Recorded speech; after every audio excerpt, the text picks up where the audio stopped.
जय श्री जगन्नाथ, जय पंचसखा, सत्य मालिका का और एक नया अध्याय को सबको प्रणाम। आज सत्संग में एक सुंदर प्रसंग के बारे में विचार करेंगे। महाकुंभ मेला। सब लोग सोचते हैं कि हम महाकुंभ मेला में शामिल होते हैं और डुबकी लगाते हैं, परंतु हमारा पाप क्षय होगा कि क्षय नहीं होगा, ये बहुत सारा लोगों का मन में प्रश्न है।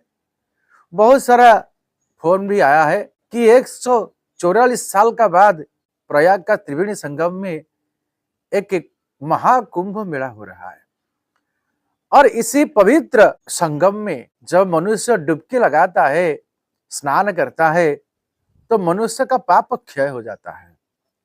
तो ये कितना सच है। जब जब समुद्र से अमृत मिला, तभी देवता और असुर लोग ये दोनों का बीच झगड़ा हुआ कि अमृत कौन पिएंगे। ये झगड़ा होते होते 4 बूंदा अमृत 4 जगह पर पड़ा।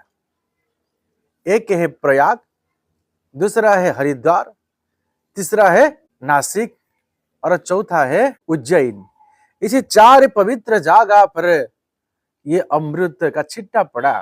तो इसी वजह से ये 4 जगह पर कुंभ मेला होता है। और जो प्रयाग में जो कुंभ मेला होता है, प्रयाग में जो कुंभ मेला होता है, मकर संक्रांति से शुरू होता है और महाशिवरात्रि यानी जागर तक ये महाकुंभ चलता है। इसी समय बृहस्पति वृष राशि में अवस्थान करते हैं और रवि और चंद्र मकर राशि में अवस्थान करते हैं। ये समय सबसे बहुत बड़ा महत्वपूर्ण समय है, क्योंकि इसी समय में जो डुबकी लगाता है, स्नान करते हैं महाकुंभ में, ये 3 चीज का विकास होता है। एक है आध्यात्मिक शक्ति, दूसरा है शारीरिक शक्ति और तीसरा है मानसिक स्थिति।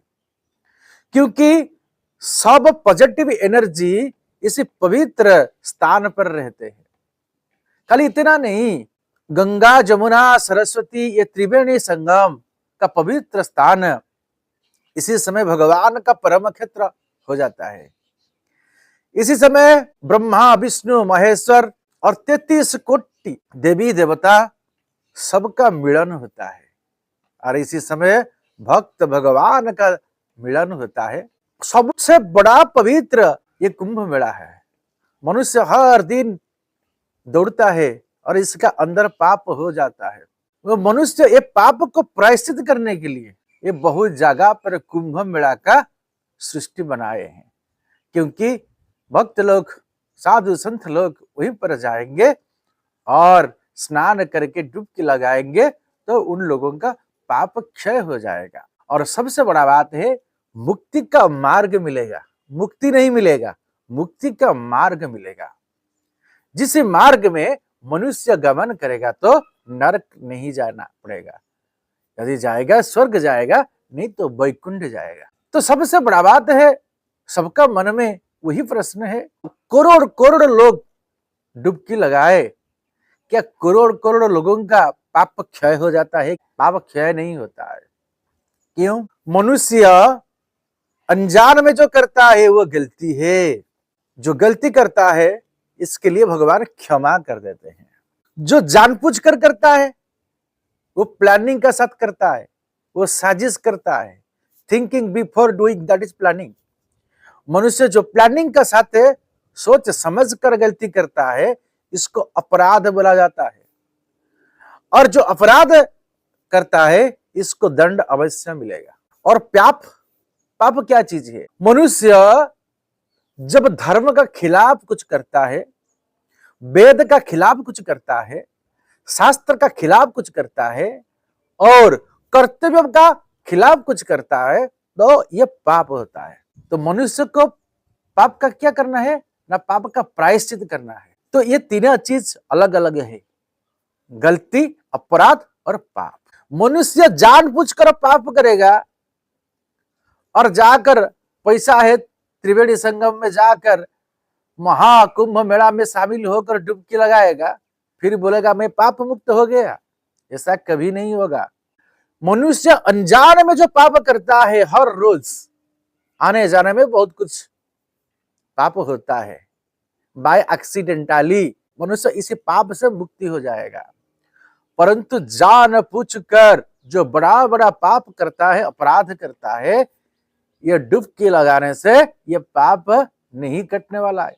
क्योंकि मनुष्य चला जाता है डुबकी लगाने के लिए और महाकुंभ में शामिल होता है, डुबकी लगा देता है, उसके बाद आकर फिर मटन चिकन अंडा खाएगा, फिर दारू पिएगा, फिर किसी का इज्जत लूटेगा, फिर किसी का विरोध में साजिश करेगा, फिर मनुष्य चोरी लूट तस्करी करेगा, किसी का जीव हत्या करेगा, फिर मुक्ति होगा क्या? नहीं। यदि मनुष्य पूर्ण समर्पण में करेगा, यानी मनुष्य में जो पाप लगा है, मनुष्य उसको सुधारने के लिए बाय सिस्टमेटिकली, क्योंकि एक विधि विधान है, ये विधि विधान का हिसाब से महाकुंभ में डुबकी लगाते हैं। यदि मनुष्य इस विधि विधान में डुबकी लगाएगा और स्वयं बोलेगा कि प्रभु आज से मेरा जीवन परिवर्तन होना चाहिए, मैं स्वयं परिवर्तन होने के लिए चाहता हूं। एक नेगेटिव रास्ता है, एक पॉजिटिव रास्ता है। जो पॉजिटिव रास्ता है ये है सत्य सनातन का रास्ता है, जो आध्यात्मिक का रास्ता है।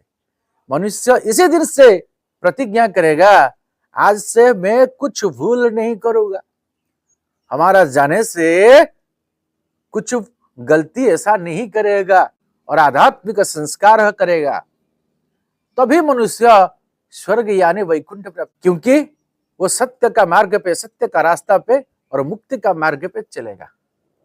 भजन कीर्तन करेगा, धर्म कार्य करेगा, भागवत गीता पठन करेगा और सत्संग करेगा, तो इस सत्संग का माध्यम से मनुष्य का रास्ता भगवान तरफ चले जाएगा। जैसे भगवान का नाम जप करते करते भगवान कभी उसको मुक्ति दिला देंगे, ऐसा हो सकता है। परंतु जान पूछ कर पाप करने से हजार डुबकी लगाने का बाद भी मनुष्य का पाप नहीं कटने वाला है। सबसे बड़ा बात है, कौन सा पुण्य फल मिलता है कि महाकुंभ में डुबकी लगाने में। हम जगन्नाथ मंदिर जाते हैं, जगत की नाथ जगन्नाथ पुरी श्री क्षेत्र, 4 द्वार है, अश्वद्वार, हाथी द्वार, सिंह द्वार और घोड़े का द्वार। ये 4 द्वार क्यों है? क्यों 4 प्रकार का फल मिलता है इसी 4 द्वार से, धर्म अर्थ काम मोक्ष।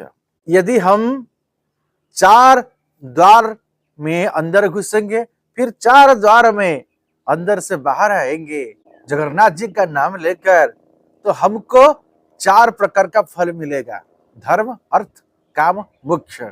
परंतु शास्त्र का हिसाब से यदि हम महाकुंभ मेला में शामिल होते हैं और डुबकी लगाते हैं, तो हमको एक साथ 4 फल मिलेगा, चतुर्वर्ग फल, यानी धर्म अर्थ काम मोक्ष। इसे फल मिलता है।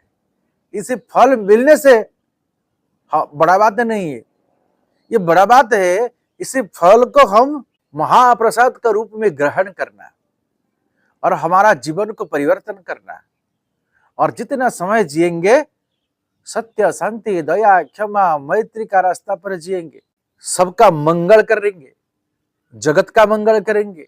और सबसे बड़ा बात है माधव सेवा क्या है ना, मानव सेवा इज इक्वल टू माधव सेवा। अब जितना प्राणी है और मनुष्य है सबका सेवा करेगा, तभी हमको मुक्ति मिलेगा। हम किसी को कष्ट देके मुक्ति नहीं पा सकते, हम किसी का जीवन लेके मुक्ति नहीं पा सकते।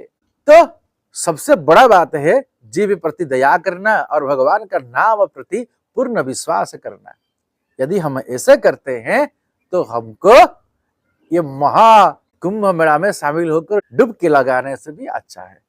यदि ऐसे हम कर सकते हैं तो ये महाकुंभ में शामिल होकर डुबकी लगा के हमारा चतुर्वर्ग फल को प्राप्ति कर सकते हैं और मुक्ति का मार्ग को भी ढूंढ सकते हैं।